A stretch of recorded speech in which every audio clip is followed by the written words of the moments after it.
and welcome to the Cryptid Room podcast. My name is Elise. This week is going to be a little bit different in its format. Anna and I could not get together this week, so we're going to be reading our stories separately.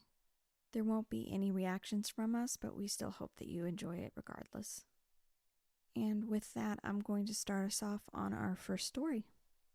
One night, whilst driving back from the cinema in Staffordshire with my mate and his girlfriend, the country road was dipping down and then back up. I had full beams on, and everything was clearly lit. A shadow so black it absorbed all the light from my full beams moved into the road ahead of the dip, stopped for a second, then moved across to the other side. We all saw it. It may have been something to do with the dip or the car lights or something, but man, it freaked us all out, and we drove home in silence the rest of the way. It was the blackest black I have ever seen. Total absence of light at all. More than a shadow, a black hole. Haven't thought about it in 20 years. Then there were 3 different comments that caught my eye after that. This one says, "You just reminded me of a reply on a creepy Ask Reddit thread that has stuck with me for years. They described the exact same thing. It wasn't a shadow, but an absence of light. Pure blackness, and they just felt chilled to the bone, like they'd seen something they shouldn't have. I believe their neighbor had just died at the same time they saw it. I read these threads pretty much every night before I go to bed, and this is only the second time I've heard of something similar." Then another one says, "My boss was giving me a lift home from work at about midnight, working in catering, and we had a function. He pulled into the bottom of my drive, and we were chatting in the car. Across the road there was a single streetlight, and a shadow, as you describe, walked under the light. I casually said, 'You saw that, right?' He said, 'Yep.' Then I had to get out and walk up my own driveway in the dark." And then somebody else replied to that and said, "I like how you conversed with him about it. Very British." Another reply says, "This is disturbingly similar to something I remember. I was driving home from my boyfriend's parents' house, singing happily badly to Queen, cringe, and I went through a bit of an ancient woodland called Abnash. According to Google, Abnash means one that cannot be destroyed. As I rounded the corner, my headlights swept around, but one black, shadowy object absorbed the light, and unlike the other shadows around it, while stretched and moved naturally, remained upright and still. I immediately stopped singing. My insides went stone cold, and I've never liked walking or driving through that part of the village ever since." And next up, we have Anna reading a story. The next story involves entities, whether they be ghosts or specters or, something along those lines. This was about 30 years ago, but I remember it was like yesterday. I was in my early 20s over at a friend's house. We were watching the movie Saving Private Ryan, as it had just come out on DVD. Oh, I feel so old now. I remember when the movie came out. My friend had gotten tired and went to bed. She said that I was more than welcome to finish the movie and crash on her couch, which I did. Sometime in the middle of the night, I woke up to an elderly woman standing over me. She was tiny and dressed in Victorian mourning clothes. Her hand was reached out as though she had been caressing my shoulder. Think of it like something that your mom would do whenever you're sick in bed. It was as though she was comforting me. She disappeared as soon as my eyes snapped open. The last thing I saw was her hand pulling away from me. Her hand was wearing a black lace fingerless glove. In that moment, I didn't really process what I had seen. I rolled over and went back to sleep. The next morning, though, I was like, I'm never sleeping over at that friend's house again. Same. For reference, their friend was renting a tiny half of mid-century modern duplex. The woman did not fit the house that the friend was living in, and it happened in the Midwest. And in contrast to that, I found a story that's a little bit more terrifying. The story's name is "I've Never Believed in Paranormal Stuff Until Living in My Current Home, and I Need Help." This originally started one night a few years ago. When I was laying down for bed, my dog, who has since passed away, started growling at the door, and he never growled. Then he jumped off the bed and walked toward the door, continuing to growl. I immediately got up, turned the light on, and looked around. Nothing. I walked around the house, went downstairs, and still nothing. I asked my wife if she heard anything, but she didn't. I came back up. The light was off, like the light switch is flipped. Completely dark upstairs. I'm super freaked out because at this point I'm thinking someone is in my house. I go through every room, every closet, ready to punch someone. I don't find anything, and I'm so freaked out. I sleep downstairs on the couch. I started thinking my wife is messing with me and let it go. Next few days, my dog is growling again, but this time it's in the living room upstairs. There's nothing there, but he's still acting like there is. At this point, I'm telling my wife this stuff, and we're joking like there's a ghost or something. And I'm still thinking maybe she's just messing with me. The next weird thing happens when my wife is coming up the stairs while I'm on the computer facing away from her. I have a little desk lamp, and the moment she reached the top of the stairs, the light turned off on its own, making my room dark.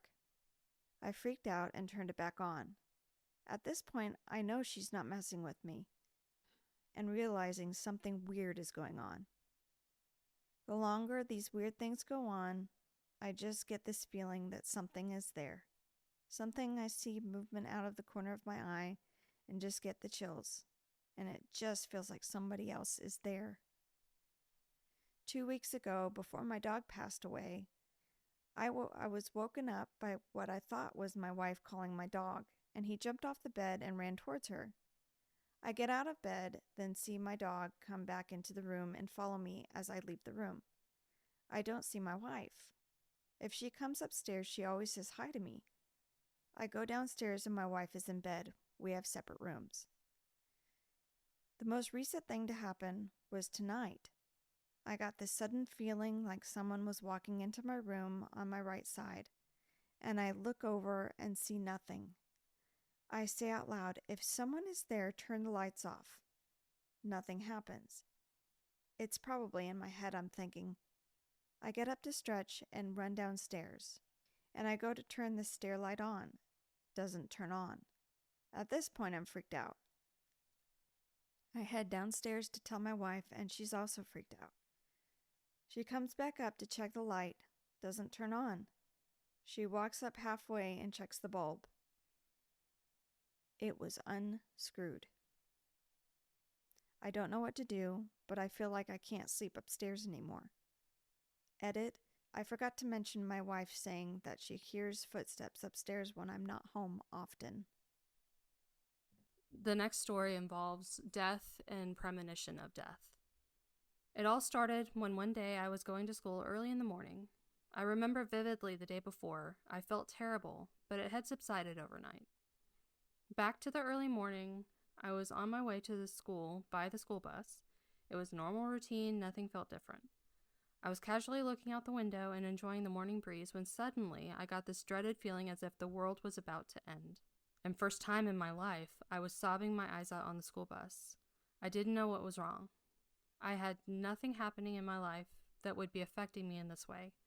I just cried and cried until I reached school an hour later, which is when I stopped crying. I felt relieved and was calm and happy again. Everything was normal until the end of first period when there was an announcement made that our music teacher had passed away in an accident.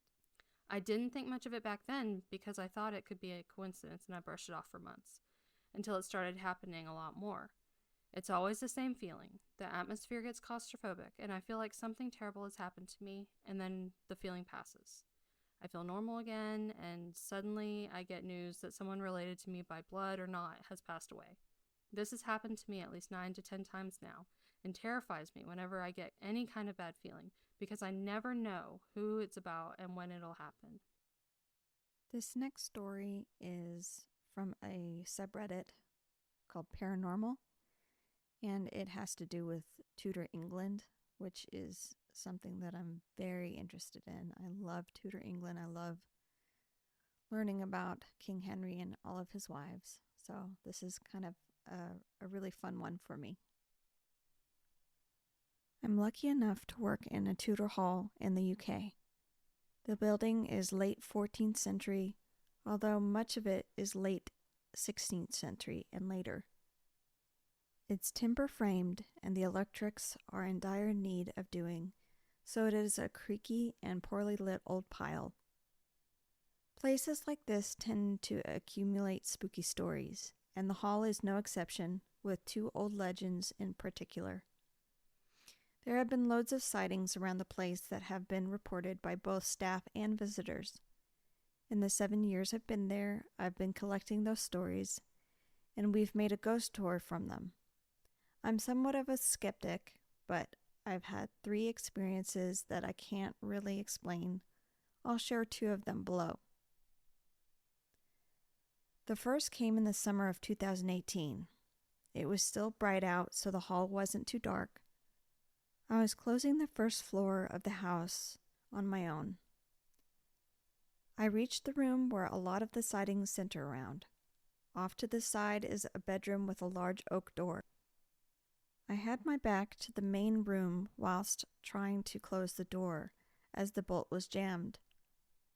As I was doing this, a massive crash happened right behind me. I spun around in alarm, expecting to see a suit of armor on the floor, but the room was deathly still.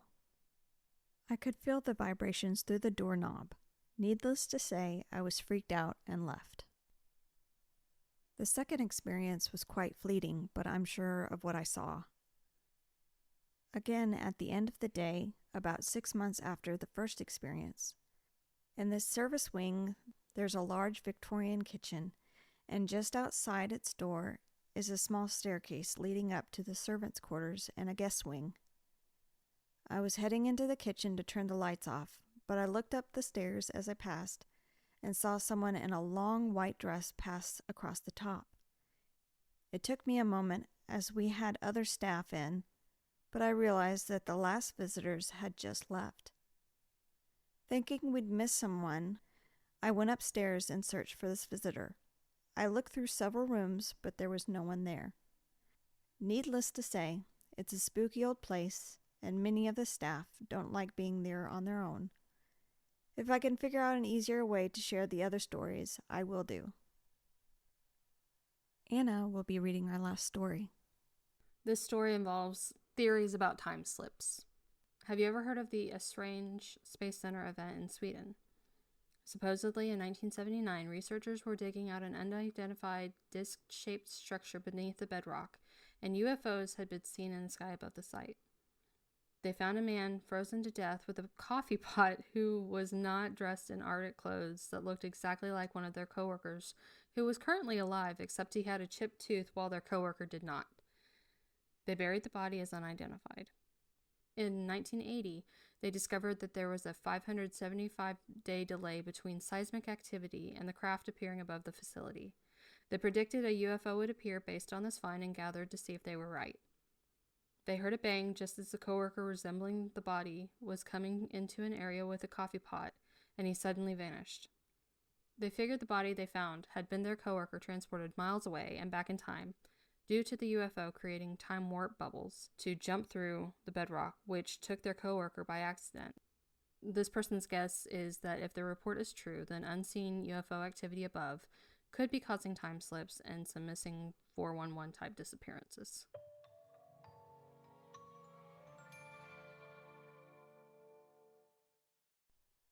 And that is all the time we have today for our spooky stories. I know it was a short episode, but we will have more coming in the next few days. So stay tuned and leave comments on all of our social medias. We have YouTube, Facebook, TikTok, Instagram. We would also like to encourage you to write us at thecryptidroom@gmail.com and send us any real-life stories or sightings that you would like us to read on this podcast.